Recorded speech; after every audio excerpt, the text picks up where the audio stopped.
Okay, अब एक बहुत ही इंटरेस्टिंग कहानी आपके लिए लेकर आ रहे हैं हम, और वो है क्रिप्टो को लेकर। अगर आपसे पूछा जाए कि कोई एक ऐसा बिजनेस जो बिजनेस करने वाले वो भी नुकसान में, बिजनेस करवाने वाले वो भी नुकसान में, और बिजनेस के कस्टमर्स वो भी नुकसान में। तो आप सोचेंगे ये क्या बिजनेस है जिसमें सबके सब लोगों का नुकसान है। जी हाँ, बिल्कुल, ये आपने सही सुना और सही समझा। तो ये बिजनेस है क्रिप्टो का, और क्रिप्टो में कुछ इंटरेस्टिंग और बड़े डेवलपमेंट हो रहे हैं। यानी कि क्रिप्टो में पैसा लगाने वाले इन्वेस्टर्स, उनकी हालत तो आप देख ही सकते हैं। बिल्कुल, क्या हालत है आजकल क्रिप्टो की, नुकसान में।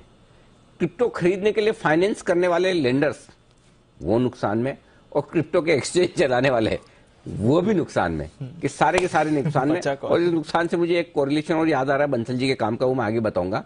लेकिन उससे पहले ये क्या कहानी है, कौन नुकसान में है, कितने नुकसान में है, क्यों नुकसान में, ये सारी डिटेल्स लेकर तैयार है वरुण दुबे। वरुण बताइए। डेफिनेटली अनिल जी, तो पैसा गया कहाँ ये समझ में नहीं आया, लेकिन चला गया ये समझ में आ गया। हाँ। है ना।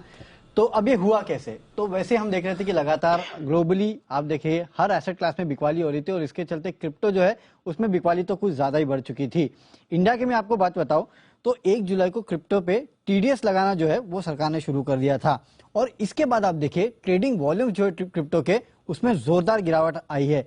करीब 98% के आसपास की गिरावट जो है इसके बाद एक्सचेंजेस पे क्रिप्टो के वॉल्यूम्स में देखने मिली है। और सिर्फ ये देश में ही नहीं हुआ, बल्कि अगर आप देखेंगे ग्लोबली भी अगर आप देखेंगे तो क्रिप्टो के ओवरऑल वॉल्यूम जो है, दाम गिरे जैसे क्रिप्टो के वैसे क्रिप्टो के वॉल्यूम्स जो है कहीं ना कहीं लगातार कम होते गए। इनफैक्ट कुछ क्रिप्टो एक्सचेंजेस तो ऐसे हैं, एक है FTX US करके, उसने कह दिया कि हम तो अब क्रिप्टो में ट्रेडिंग ही बंद कर देंगे और पूरी तरह से जो है इक्विटी पे शिफ्ट करने की सोच रहे हैं। इस तरह के कहीं ना कहीं एक्सचेंजेस की हालत है। अब फंड्स का क्या हुआ, आप देखिए सिंगापुर का एक क्रिप्टो हेज फंड है 3 एरोस कैपिटल, इन्होंने बैंक्रप्सी के लिए कहीं ना कहीं फाइल कर दिया है।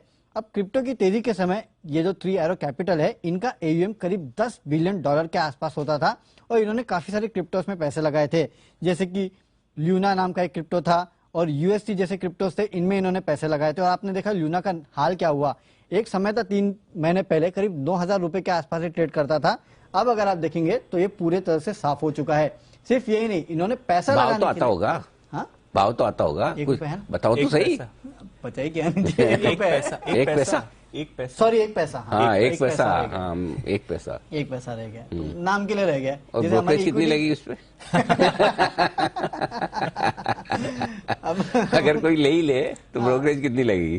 क्या तो 1 पैसा छोड़ो, वो एक शिबू कॉइन है 0.000 पता नहीं आगे कितने जीरो लगते हैं, उसके बाद नंबर आता है उसमें। अच्छा, ऐसे भी शिबू। हाँ, शिबू तो डॉगी का नाम होता है। बट तो डोज कॉइन बनाया था इलॉन मस्क ने, तो उसी के उसमें एक शिबा कॉइन बनाया गया। मतलब अच्छा, उसी में से निकला। उसी में से निकला। खानदान तो वही है। तो जी, 1 पैसा तो फिर भी ज्यादा है। ये बता रहा हूँ। तो इस 3 एरो कैपिटल ने ना दरअसल पैसे लगाने के लिए फंड जुटाए थे, करीब 5,200 करोड़ के आसपास का लोन जो है इन्होंने लिया था, और अब वो लोन चुकाना भी इन कंपनियों के लिए कहीं ना कहीं पूरी तरह से नहीं लोन चुका पा रहे हैं, तो ये भी एक दिक्कत है। और सिर्फ 3 एरो कैपिटल ने पैसे नहीं, बैंक्रप्सी फाइल नहीं किए, वॉयेजर नाम की क्रिप्टो कंपनी है, उसने भी यहाँ पे बैंक्रप्सी के लिए घोषणा कर दी है। तो लगातार ये जो क्रिप्टो कंपनीज है वो बैंक्रप्सी की घोषणा कर रहे हैं, लेकिन कुछ अपने आप को बचाने की कोशिश कर रहे हो। बचा कैसे रहे हैं कि अगर आप क्रिप्टो एक्सचेंज पे है और अगर आपने ट्रेडिंग नहीं की है तो आपको पेनल्टी भरनी पड़ेगी। यहाँ बिटस्टैम्प नाम की क्रिप्टो एक्सचेंज है, उन्होंने ट्रेड नहीं करने पे 10 यूरो महीने का चार्ज लगाने की बात की है। यहाँ पे चार्ज उन खातों पे लगेगा जिन पे बैलेंस जो है 200 यूरो से कम है। तो अगर आप क्रिप्टो एक्सचेंज पे और आपका बैलेंस कम है, आपने ट्रेड नहीं किया, तो आपके ऊपर चार्ज लगेगा, और जाहिर सी बात है अपने आप को बचाने के लिए ये चार्ज ले रहे हैं। अच्छा, 10 यूरो पर महीने, 10 यूरो पर मंथ। भले अंदर कुछ मतलब 1 रुपए वाला ये हो तो भी, हाँ कुछ भी हो, अगर आप उस एक्सचेंज पे हो, आपके पास ट्रेड नहीं किया आपने, तो पैसे दो। अच्छा, खाली अकाउंट रखने का? अकाउंट रखने का पैसे। ये तो पहली बार ही सुना है सर। बहुत अजीब है सर। और अगर 1 साल तक ट्रेड नहीं किया तो 200 यूरो ले लेंगे आपसे। अच्छा, वैसे अगर आप देखो 120 यूरो बनता है पर महीने का, बट अगर 1 साल तक आपने नहीं किया तो 200 यूरो हो जाएगा आपका सीधा। फिर तो ऐसा ही कर ले, एक ट्रेड लिया बेच करके खत्म करे। ऐसा ही कर लो, कुछ वॉल्यूम दिखा दो। बट ये नई चीज है सर, अकाउंट इनएक्टिव है या नहीं करा तो। जैन साहब, सुनिए पूरी कहानी आपने? बिल्कुल बिल्कुल अनिल जी, बिल्कुल सुनी, और ये तो देखिए होना ही था। और हमने तो एक बार डिस्कशन अपना 3:30 के बाद ही हुआ था, और एक बार शायद मस्ती की पाठशाला में या कोई बीच में निकली थी बात, तो बिटकॉइन को लेकर जब भी कोई सवाल आता मैं तो उस पर रिएक्ट ही नहीं करता। आप तो देखे होंगे कि ट्विटर में मैं कितना जवाब देता हूं सबको, बट बिटकॉइन का कोई पूछे तो वैसे ही दूर रहते हैं, टीवी पे भी नहीं करते हैं, कोई सेमिनार कॉन्फ्रेंस में नहीं करते हैं, और आज वो नतीजा देखने को मिल रहा है।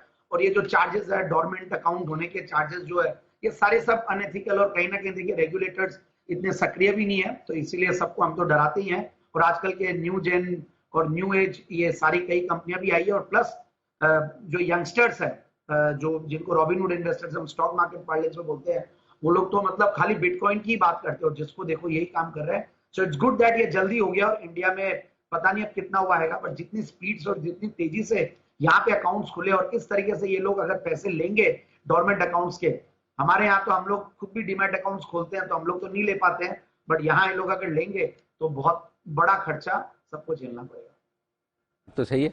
अच्छा कुणाल जी, एक चीज बताइए, थोड़े समय पहले ऐसे ही हुआ था, बंसल जी रिलेट भी कर पाएंगे, बट नॉट ऐसे पर्सनली नहीं, ऐसा मतलब बता रहा हूँ ऐसा।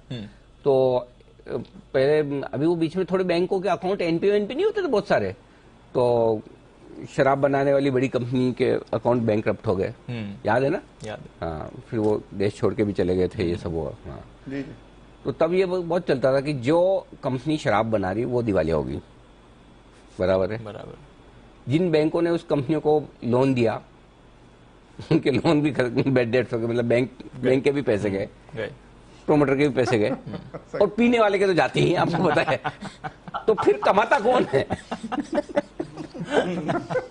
पैसा जाता किधर है?